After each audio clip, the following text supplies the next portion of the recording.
What's going on, guys? Welcome back to the channel. I hope everybody's doing well today. Today, I will be reacting to Canada's $30 billion gamble to become an energy superpower. You guys know how much resources and materials Canada has and how useful they are for the rest of the countries around the world, man. Come on now. It's like that one business partner you don't want to ruin a relationship with. This is one of the biggest energy megaprojects in North America, but you've probably never heard of it. That's because it's a type of infrastructure that doesn't get as much attention as power plants or dams, despite being equally hard to build and just as crucial to the world's power supply. With the global energy crisis showing no signs of stopping, gas prices stuck at record highs, and shortages made worse by Russia's invasion of Ukraine, ensuring there's enough of the stuff to go around has become a bit of a challenge. But when this enormous new facility in Canada completes in a few years, it could provide a much needed new source of fuel that'll reach far and wide, as well as providing a huge economic boost. The single largest private sector investment in the history of Canada. But in an industry where competition between countries is fiercer than ever, and with renewables on the rise, is this Canada's chance to become the next energy superpower? Or has it missed the boat?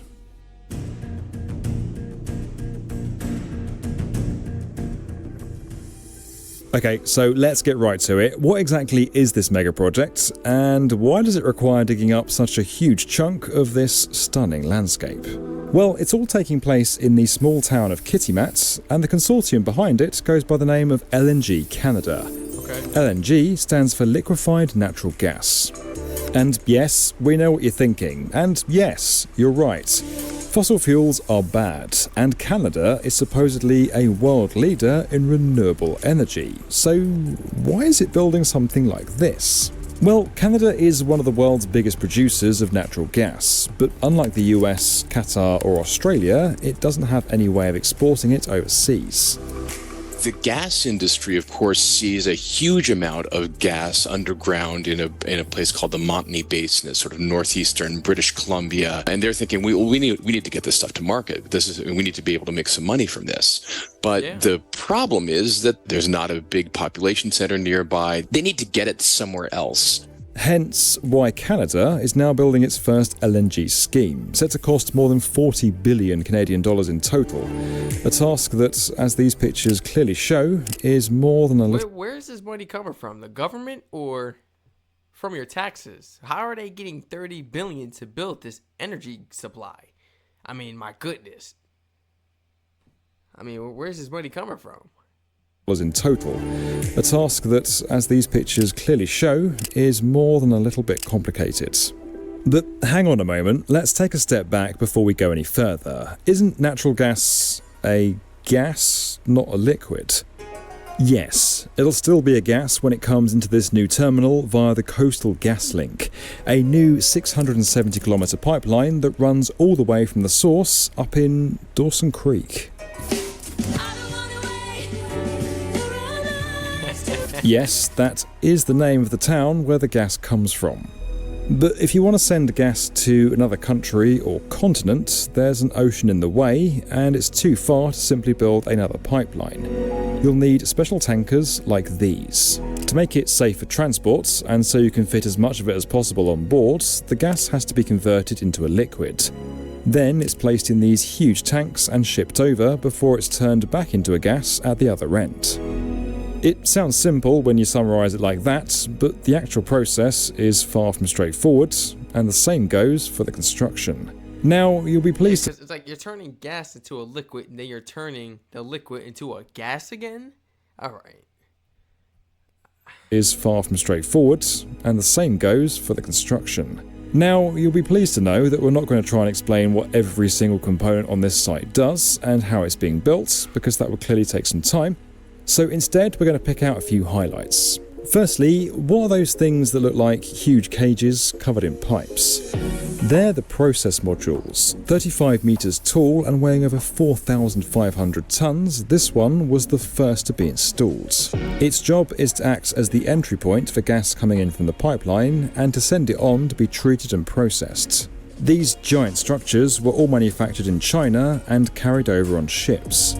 To get them from the port to the site, they had to be placed on the back of large transporters and carefully moved by road before being lowered onto specially built foundations. It wasn't a one-off task either. In total, more than a dozen of these modules are going in. Next, there's the absorber column. It's used to remove carbon dioxide from the gas before it's liquefied.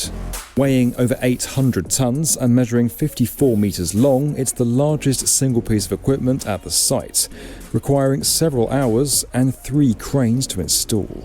But the one thing you really can't help but notice when looking down from above is this: the massive tank where the gas is stored before it's piped onto those ships. 52 meters high and 92 meters in diameter, the colossal container is one of the biggest of its kind in the world, with a domed roof that had to be lifted into place very slowly.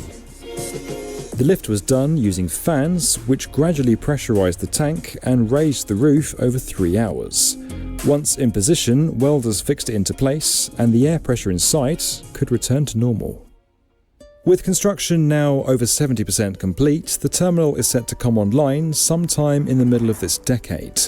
And as for where all this gas is likely to go, well, Asia is the main target. Okay. It's the next closest continent to Canada's west coast. Many countries here are dependent on gas that has to be imported, and others are still burning coal, the worst of all fossil fuels. Yeah.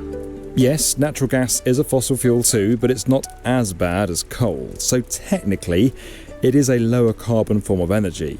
But is it really going to get countries like China to stop using coal?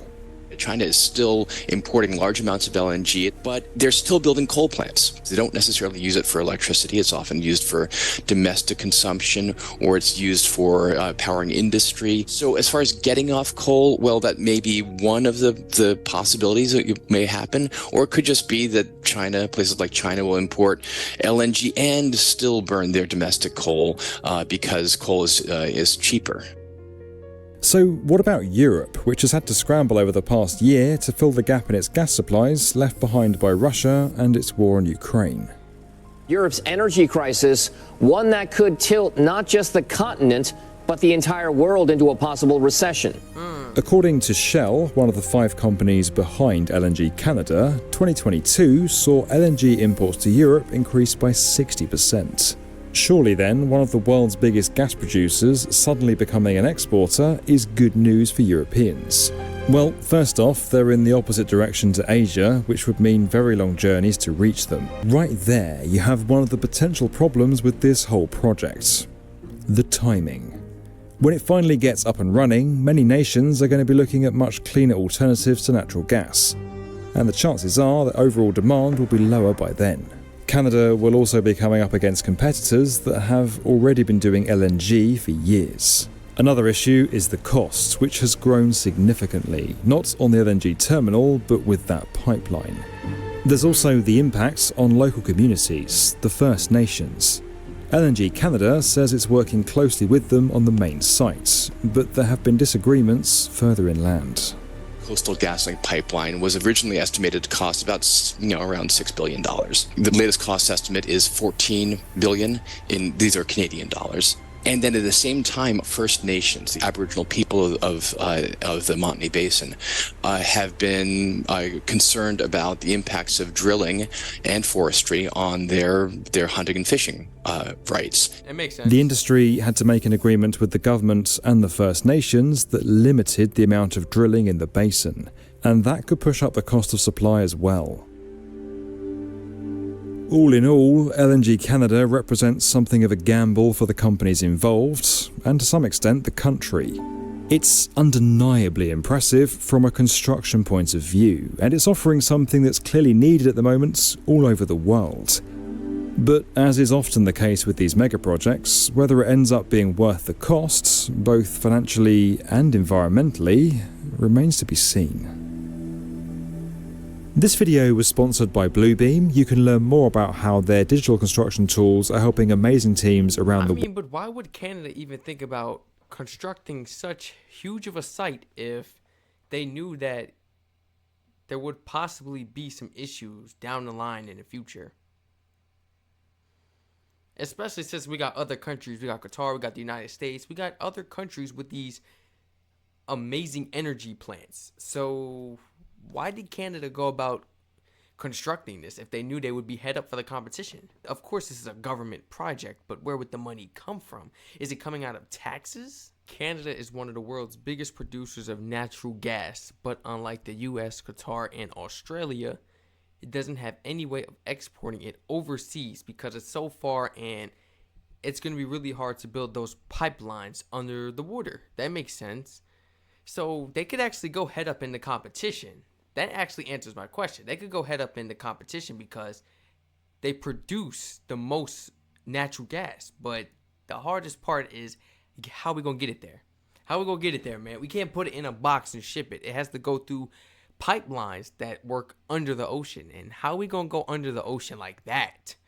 You know how far that is? How many years that would take? Or maybe find a new way to import natural gases to their country, you know, for cheaper, and it won't take as long because look how far Canada is. You know, it could be quicker than expected, but they still have to wait for this to be constructed.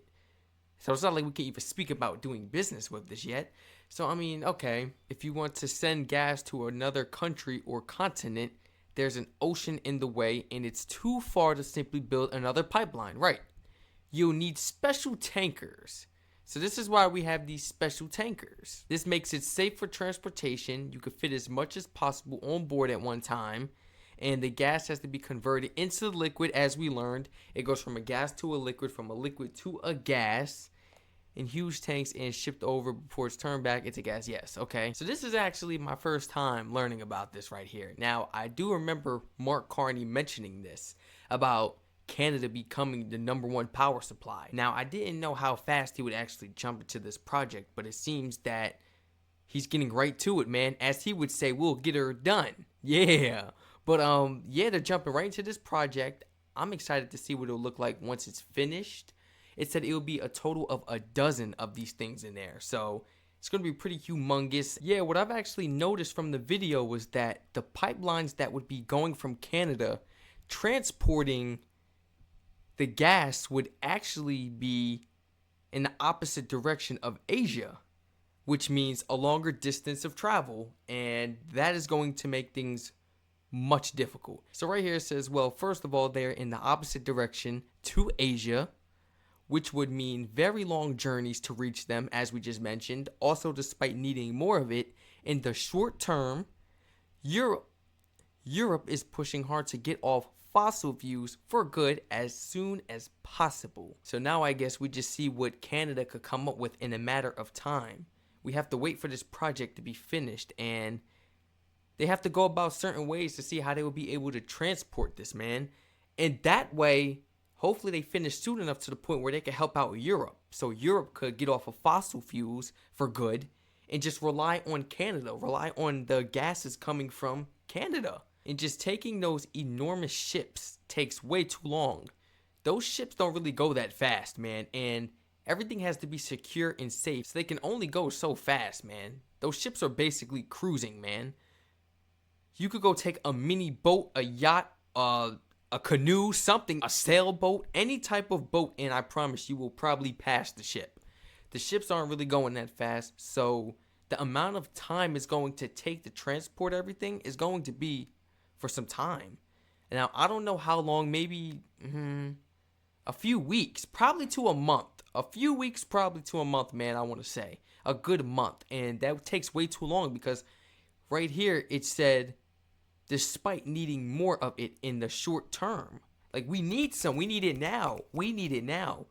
Just like how you turn the lights on and the electricity comes on right away. It's just like that, man. You need it right away, on demand, and that is the hardest part of this. Now, what do you guys think? Do you guys feel that Canada will become the #1 power supply in the world?